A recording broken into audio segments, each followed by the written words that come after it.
what was it like being in the house? How did you deal with living with her, even if she would spend some nights away? What brought that?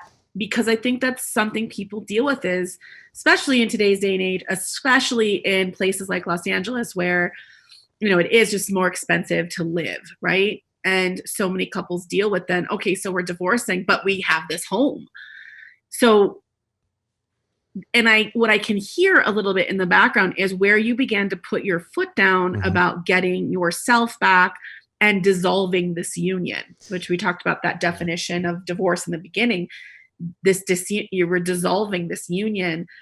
And once she gave you permission, once she released you from the vows, released you from the union, it seems to me, as someone who knows the whole story up until this point in life, that you then took the initiative. How did you deal with living in the house? And then, not because you still live there and she doesn't. Yeah. How did you deal with that? And I want the good and the bad and the ugly. So I'm going to, so first I had to take care of me, which I've explained that. Then I had to start strategizing, because here's what divorce is not. It's not personal. It's business. I signed a contract with you, and now I'm going to break that contract. So you have to start looking at ways of dismantling it in a way where it's going to be fair. I knew that I had the possibility of being fair. I knew that I accepted her decisions, whatever they were.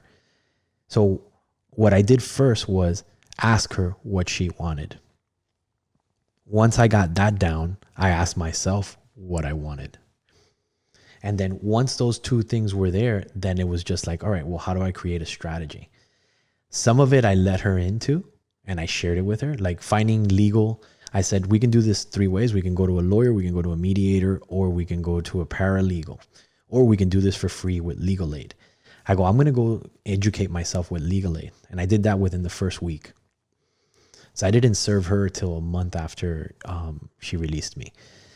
And I said, you want to go together, or if you want to go apart, this is where it is. And I started educating on her. I go, look, all that money that we're going to spend on lawyers, we can save it. And she said to me that she didn't have money for lawyers. And at that point, I knew the law. And so I just stayed quiet. And I just kept educating her. But I had a strategy. I knew that this was business. This was not going to be personal. We have to separate church and state here. And my goal was that I wanted the house. And the leverage that I had was that we had a business together that I created for her, with her. And her thing was that she wanted that.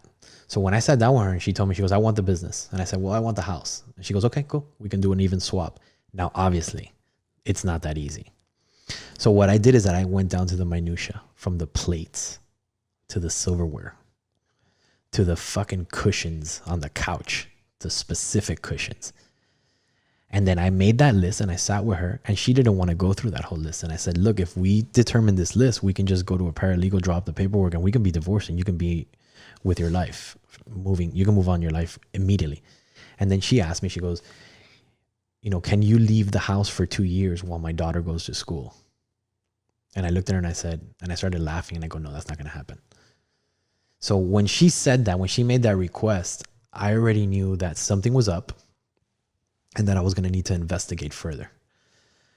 So when I began to investigate further, I started finding out things that it doesn't matter, or it's not worth mentioning here. But what is of value is that those helped me immensely in making sure that I was the one that was being fair, that I was the one that was leading the conversation, not following it.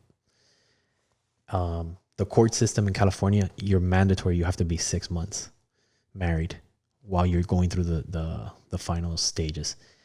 There's a lot of things that you have to go through. Emotionally, you're bankrupt. So you have to start creating value. You have to start making deposits. All of those things that I was talking about before, like videos and this and that, those are deposits. That's residual deposits. every day when you're driving to work, you can either listen to music and be inside your brain, or you can be listening to Anthony Robbins and creating a business, or or what to do with, Deepak Chopra, or whoever it is that you choose. You can start programming yourself, because you're a computer. And you can either watch porn or you can watch motivational stuff. You know what I'm saying? Like, you can either pollute yourself or you can fucking educate yourself. So you have a responsibility to yourself. So I educated myself. I educated myself on the legal system. I educated myself on strategy. I educated myself on ways of being, of acceptance. I knew that when everything was said and done, I wanted to be okay with what was happening, whatever happened. Whether she changed her mind or she didn't, whether she tried to take me to court, take the house, whatever it was, I wanted to make sure that I accepted it with love in my heart, and that I was not going to deny myself loving her. And that was something that my friend taught me. He says, I will never deny my love for my ex-wife. And I said, well, how can you? She was freaking horrible. And he goes, I'll never deny it, because it's what I felt. She didn't want to be with me. I accept that. That's her choice. But I'm never going to deny my love for her. So I took that on. That's, Peter, that's rich like chocolate cake right there. That is like, I think, such a critical thing, because what is right there for a human being to do is to invalidate the experience that they had, and versus like, no, I loved this person. And I remember when I was dealing with my breakup, I actually, one of the things that I did was I went to Marianne Williamson every week. Okay. Me and my best girlfriend would go, we would walk to, she would speak in LA. And when I lived there, we were a mile away. So we would walk there. And I got to interact with her. And I was telling her, like, I couldn't get through this. It had been 6 months. And, we had to go through we weren't married, but we had to deal with many of the things that you are speaking of. And I said, I just can't get over him. And she said, what if it's not about that? And this revelation, and I was like, how I'll know I'm quote unquote over him is when I allow myself to include him.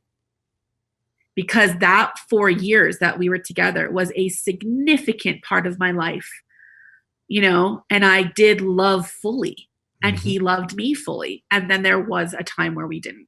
And I think what you're saying there is so, because people go right to regretting something or wanting to mitigate the experience or their marriage. No cheese down that tunnel. No. And it's like, no, you fully gave yourself, you lived your fantasy, you created that. And I think one of the valuable lessons is that you created it. So guess what? You can create that again. Yeah. And so I'm so moved by what you're saying. It validates something for me in my own breakup, because I felt so alone in that, like the way I was approaching it, as we had to separate our finances and pick who was going to live in the apartment. And, as we had to do all of that stuff, but that you just spoke to something like your experience with her, the love that you had for her was real. It was true, and it was valid for as long as it was real and true and valid. And then there was a time where it wasn't. And that's okay too. That's okay too. And it validates her experience, even though maybe she's the one that cheated, and so she's now the villain, which I know you're not committed to. She is not. Yeah, she's not the villain. She just made a choice. And people listen to the cheater as the villain, right? But one of the things I think that I appreciate about the way in which you share this is, it's not, did she do things that hurt you? Yes, she did. And she broke significant vows that you guys created together. But it doesn't invalidate her experience. No. Even if she did something quote unquote wrong. And I think that's really critical for the listeners here as we, as you deal with the first 6 months, as you look back on your divorce, there's nothing invalid about what people are experiencing or feeling.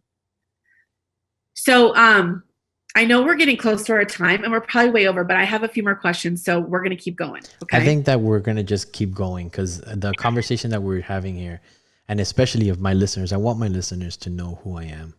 I think it's important to share, and if I'm going to ask and I'm going to interview people, I want people to know that I was willing to, put myself. Yeah. That's a wrap on another episode of Divorce the First 6 Months. Don't forget to hit subscribe for more insights. Take care.